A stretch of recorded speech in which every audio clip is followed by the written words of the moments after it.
안녕하세요. 자비온 벼락 대신 도행합니다. 그간 편안하셨는지요? 오늘 이야기는요. 이게 딴 일에 무속인들하고 이야기가 좀 많이 다르죠. 제가 하는 이야기는. 이거는 뭐 누구 이야기가 아니라 내 경험의 바탕으로 한 이야기거든요. 또 실제로 있었던 이야기고 그런 이야기를 하려고 많이 노력을 하고 있습니다. 그리고 이게 특이한 경우고요. 이게 어느 날 이게 진짜 예뻤어요. 인형같이. 젊은 아가씨가 점을 보러 온 거예요. 진짜 이쁘대요. 똑 인형같이 생긴 게. 근데 그 눈빛을 딱 보니까 정상이 아닌 거예요. 쉽게 말하면은 어디 홀린 눈빛이라 그래야 되나? 어디가 홀린 눈빛이더라고요.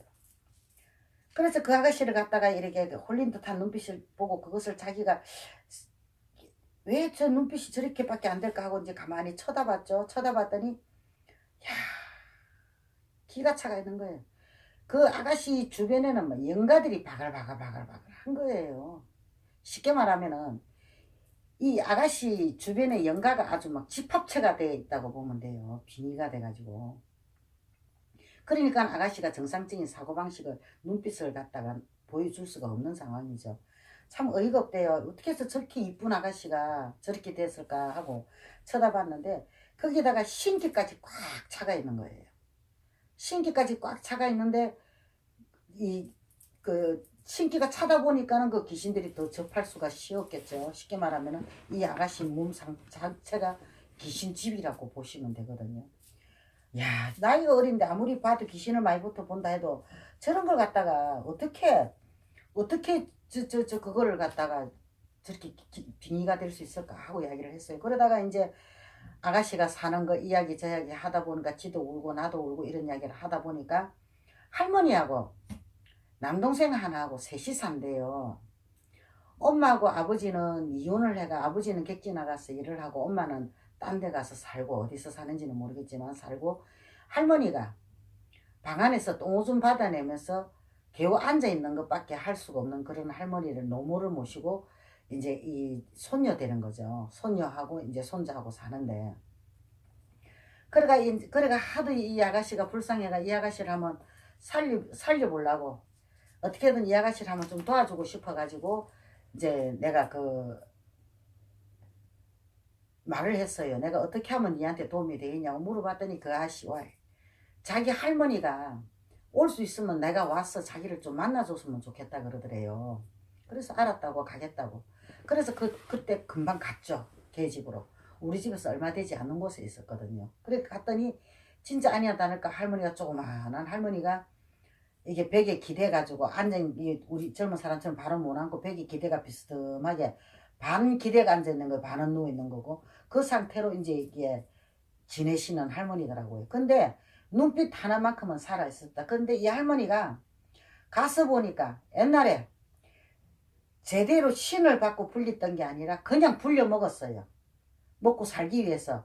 자기가 어느 정도 이게 신기가 있으니까 아는 게 있으니까 쉽게 말하면 반무당격이죠. 반무당이 되어가지고 사람들한테 무슨 말을 해주고 한 푼씩 받고 뭐 조금 빌어준다고 하고 한 푼 받고 그러고 살았던 할머니인데 이제 어느 날 이제 연세가 드시고 하다 보니까는 이제 앉아서 이제 움직이지를 못하는 상태까지 온 거죠. 온 건데 와가지고 이제 손녀하고 손주가 이제 그 할머니랑 한 집에 살면서 이 손녀가 할머니를 돌보고 있고 하루에 한 번씩 요양사가 와요. 요양사가 와서 그것을 돌봐주고 있는데 그래서 그 막상 그 할머니를 가서 봤는데 참 어이가 없는데 왜 어이가 없느냐. 이 손녀도 원래는 할머니하고 같이 살았던 게 아니었거든요. 이 손녀도 이게 하여튼 10대 때 집을 뛰쳐나가가지고 공장 가서 돈 번다고 나갔다가 이게 뭐라 그래노 강간당했다 그러죠. 이게 하도 얼굴이 이쁘다 보니까 강간을 당해가지고 이 몸을 버렸어요. 유산도 몇 번을 하고 그런 상황이었거든요.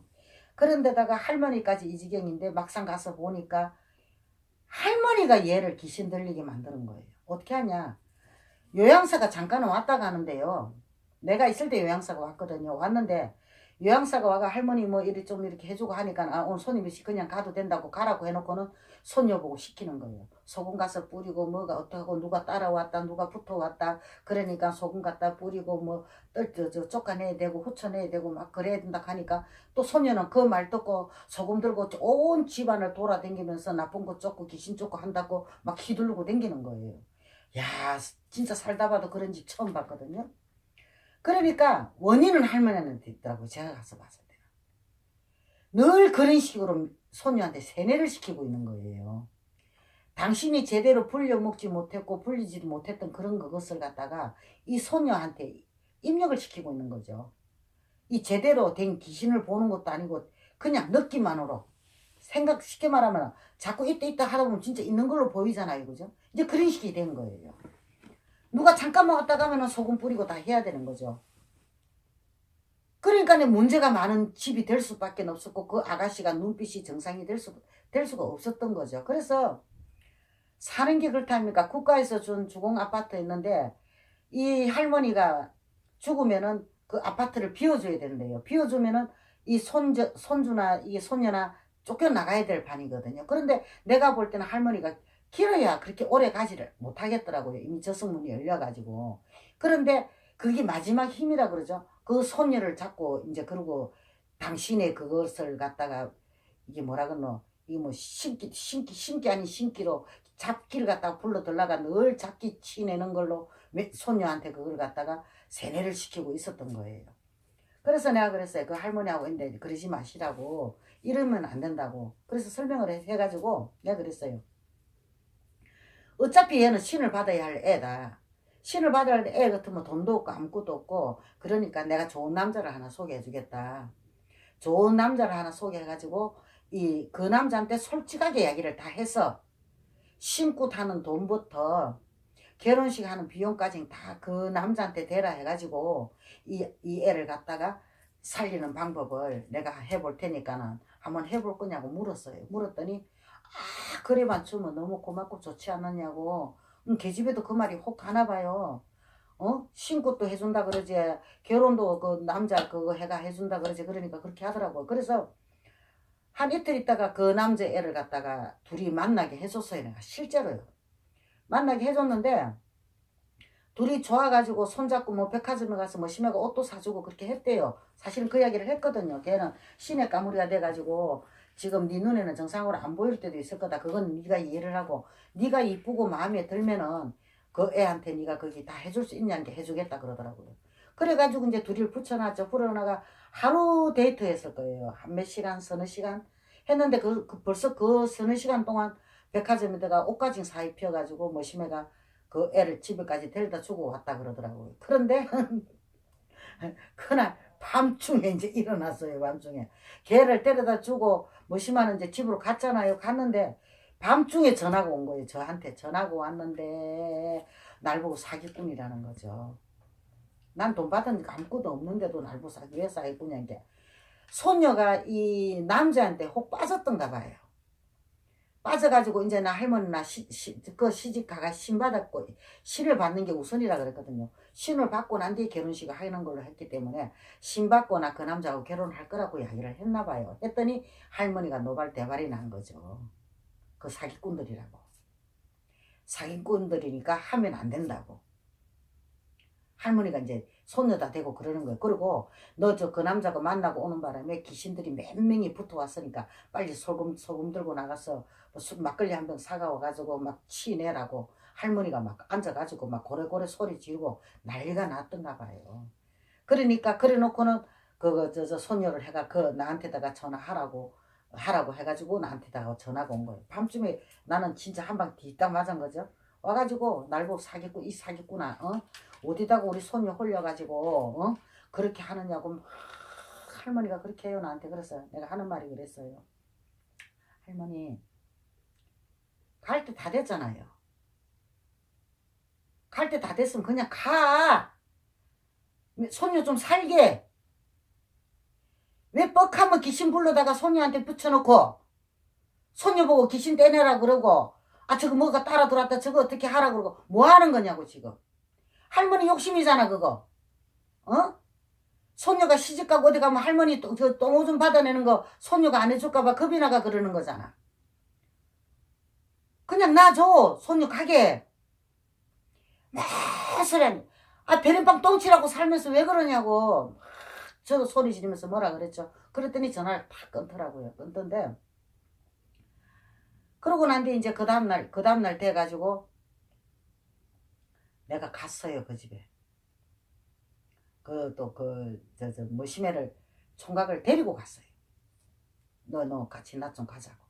너희들이 뭐 어쩌지 어떻게 했길래 이런 일이 일어났는지 가서 삼자 대면을 좀 하자고. 나는 확실한 걸 좋아하거든요. 나 부산 사람인데 우리 옛날 부산 사람들은 기면 기고 아니면 아니고 막 딱 부러지게 이야기를 하거든요. 그게 갔어요. 갔더니 눈치를 보고 할머니가 눈을 자꾸 피하는 거예요. 그러더니 손녀는 구석에 앉아가지고 이게 막 덜덜덜덜덜 떨고 왜 또 귀신한테 씌어가지고 좀 정신이 이상한 거예요. 할머니가 막 밤새도록 너 귀신 붙어 왔다고 다 고쳤던가 봐요. 그게 진짜 손녀는 지가 귀신이 붙어 있다고 생각을 하니까 귀신 아닌 귀신 흉내를 내고 앉아있는 상황이 된 거이고. 정말 어이가 없었다. 눈물도 나고요. 그래서 내가 이제 그 아가씨를 이렇게 터치하면서 이제 귀신을 잠깐 이렇게 물려쳐줬어요. 쳐주면서 네 정신으로 네 바로 이야기하라고. 네 인생이니까 네가 결정해서 제대로 하라고. 너가 할머니 죽고 나면 이 집도 비워주고 너가 동생은 어떡하고 어떻게 하려고 그렇게 했느냐. 그러니까 네 인생이니까 네가 결정을 해서 이야기를 하라고 했더니 안 되겠다고 귀신이 너무 많아가지고 안 되겠다고. 내가 할머니 곁에 떠나면은 귀신이 너무 많이 붙어서 내가 지가 못 산다고 그러면서 안 되겠다 그러더라고요. 참 기가 차죠. 진짜 진짜 할 말이 없대요.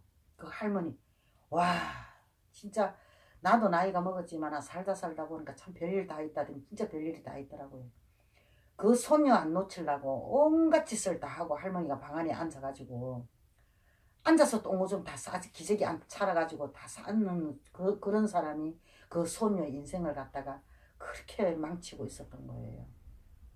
지금은 아마 할머니는 갔을 거라고 생각이 되는데 그 손녀하고 손자하고는 어떻게 됐는지는 모르겠습니다. 참 인생살이가 우습죠. 오늘 또 이야기를 들어주셔서 고맙습니다.